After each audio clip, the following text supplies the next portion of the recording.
नमस्कार, स्वागत है आपका मेरे चैनल पर। आज हम शुरू करने जा रहे हैं कविता दीवानों की हस्ती, जो कि लिखी हुई है भगवती चरण वर्मा जी की।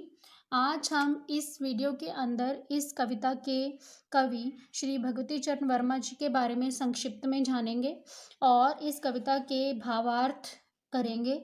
इस कविता को मैंने 2 भागों में बाँटा है।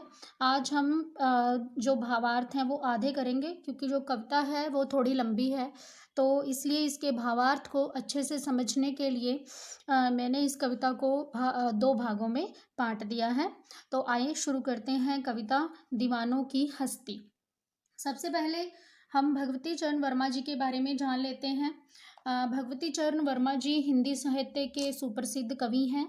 इनका जन्म 1903 ईस्वी में उत्तर प्रदेश में उन्नाव जिले में हुआ। इन्होंने जो शिक्षा है वो एलएलबी की, परंतु इनकी जो ज़्यादा रुचि थी वो एलएलबी में नहीं थी, वकालत में नहीं थी, तो इन्होंने उसको जल्दी ही छोड़ दिया।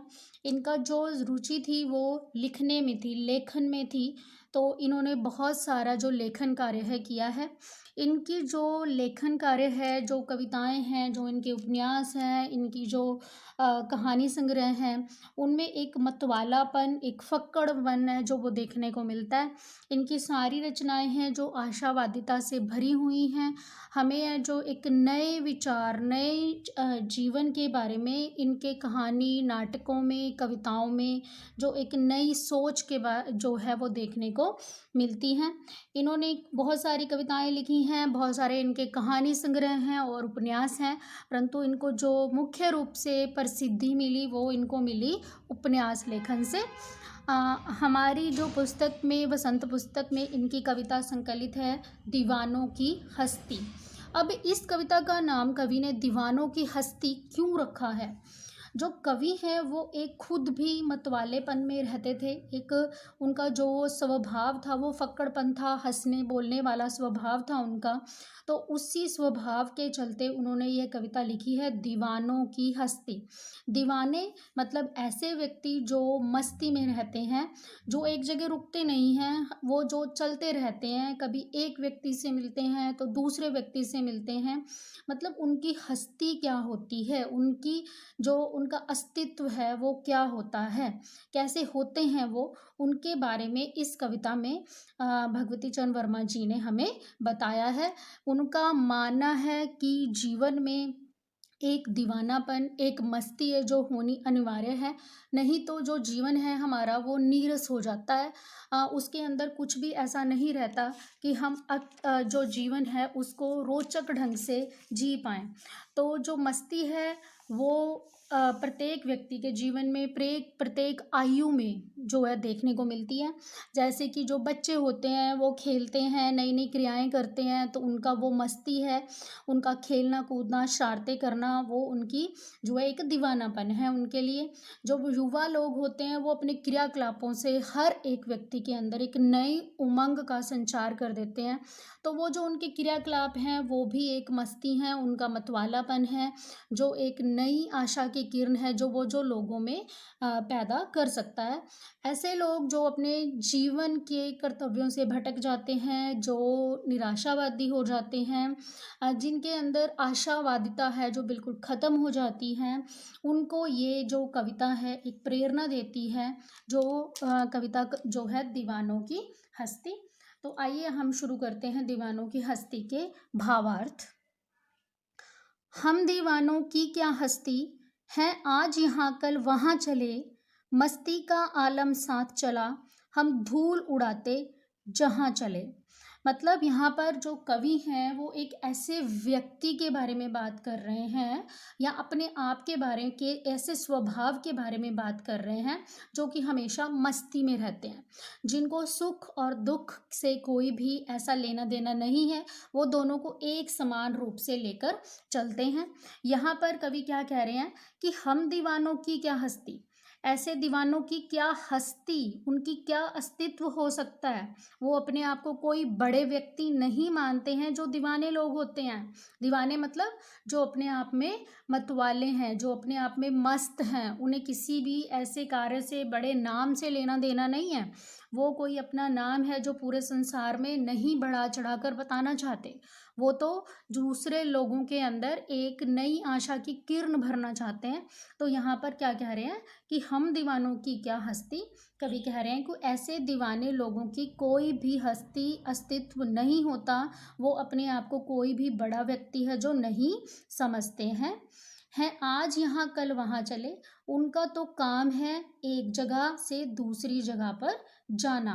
आज हम किसी और जगह हैं तो कल वह किसी और जगह पाएंगे, क्योंकि जो दीवाने हैं, जो मस्त रहने वाले व्यक्ति हैं, वो एक जगह पर रुकते नहीं हैं, वो हमेशा चलते रहते हैं ताकि वो लोगों से मिलते रहें, एक के बाद एक नए लोगों के अंदर जो जीवन की नई उमंग का संचार करते रहें। मस्ती का आलम साथ चला, उनके साथ हमेशा मस्ती का आलम है, जो जो उमंग है, जो मस्ती भरी उमंग है जो जीने की, वो उनके साथ साथ चलती है। मतलब कि खुशियाँ एक जो है, खुशियों की भरमार है जो वो उनके साथ चलती हैं। मस्त रहते हैं वो, चाहे वो सुख है चाहे वो दुख है, उन्हें कोई दुख से लेना देना नहीं है, सुख से कोई लेना देना नहीं है, बस वो अपने मस्ती में रहते हैं। हम धूल उड़ाते जहाँ चले, मतलब कि वो एक जगह रुकते नहीं है, वो दूसरी जगह पर एक से दूसरी जगह धूल उड़ाते जाते हैं। यहाँ पर धूल उड़ाने से भी पराए हैं गमों की धूल, मतलब कि अगर उनके सामने गम भी आते हैं, दुख भी आते हैं, तो वो उनको छोड़कर उनके ऐसे ही उनको लेकर साथ में उनको अपने धूल बनाकर उड़ा देते हैं उन गमों को, और मस्त होकर वो आगे चलते रहते हैं। आए बनकर उल्लास अभी, आंसू बनकर बह चले अभी। आए बनकर उल्लास अभी, मतलब कि वो अभी अभी जो व्यक्तियों से जब वो मिलते हैं, जो नए नए व्यक्तियों से जब वो मिलते हैं, तो वो उनके लिए एक खुशी उल्लास है जो वो खुशी बनकर आते हैं। और थोड़ी ही देर बाद, थोड़े ही दिनों बाद आंसू बनकर बह चले अभी। जब वो मस्त लोग जो वहाँ से चले जाते हैं उन लोगों को छोड़कर, तो फिर पीछे जो व्यक्ति रह जाते हैं उनकी आंखों में क्या रह जाते हैं, आंसू, क्योंकि वो इतने खुश मिजाज होते हैं कि वो खुशियों की बरसात करते हैं लोगों पर, वो दीवाने लोग। तो उनकी जो याद में उनकी जो लोगों के अंदर आंसू है जो उनके बहने लगते हैं, उन दीवाने लोगों को याद करके, उन मस्त लोगों को याद करके। सब कहते ही रह गए अरे तुम कैसे आए कहाँ चले। अब जो लोगों से वो दीवाने लोग जब मिलते हैं, तो फिर जो पीछे जब एक जगह से वो दूसरी जगह चले जाते हैं, तो जो लोग हैं जो पीछे बचते हैं, जो जिनके पास वो आए थे, वो कहते ही रह जाते हैं, वो तो समझ ही नहीं पाते कि ये लोग जो ये मस्त लोग ये कहाँ से आए थे और अचानक से कहाँ चले गए। क्योंकि ये जो मस्त लोग हैं ये रुकते नहीं हैं, ये दीवाने लोग कहीं एक जगह पे रुकते नहीं हैं, उन्हें तो अपनी खुशियाँ हैं जो एक जगह से दूसरी जगह पहुंचानी होती हैं। उनका काम ही निरंतर चलना है, निरंतर लोगों के अंदर खुशियों का प्रवाह करना है। किस और चले यह मत पूछो, चलना है बस इसलिए चले।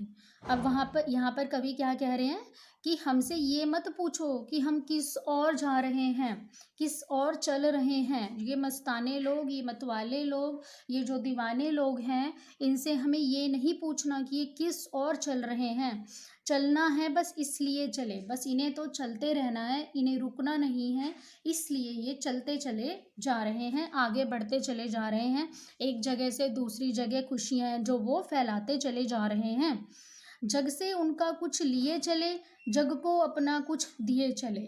अब जग में मिल जो लोग हैं, एक नए नए लोगों से ये रोज़ मिलते हैं, ये दीवाने लोग, मस्ताने लोग, तो जग में वो कुछ ना कुछ उन लोगों को देते भी हैं और कुछ ना कुछ उन लोगों से इन्हें सीखने को भी मिलता है, और ये निरंतर है जो चलते रहते हैं। ये अपना जो खुशियाँ हैं ये दूसरों के साथ बांटते हैं, उनके दुखों का समाधान करते हैं, उनसे उनके दुखों को लेते हैं, उनके अंदर एक नई खुशी की उमंग है जो भरते हैं। इसलिए ये एक जगह पर रुकते नहीं हैं, एक दुखी व्यक्ति को सुख देकर, खुशी देकर ये आगे बढ़ते हैं, आगे चलते रहते हैं। आज हमने कर लिए हैं 3 पहरे इसके भावार्थ के। आगे हम जो आने वाली वीडियो है उसमें 3 और करेंगे। आशा है आपको अच्छे से ये जो भावार्थ हैं ये समझ में आए होंगे। तो धन्यवाद, जो वीडियो है वो अंत तक ज़रूर देखें।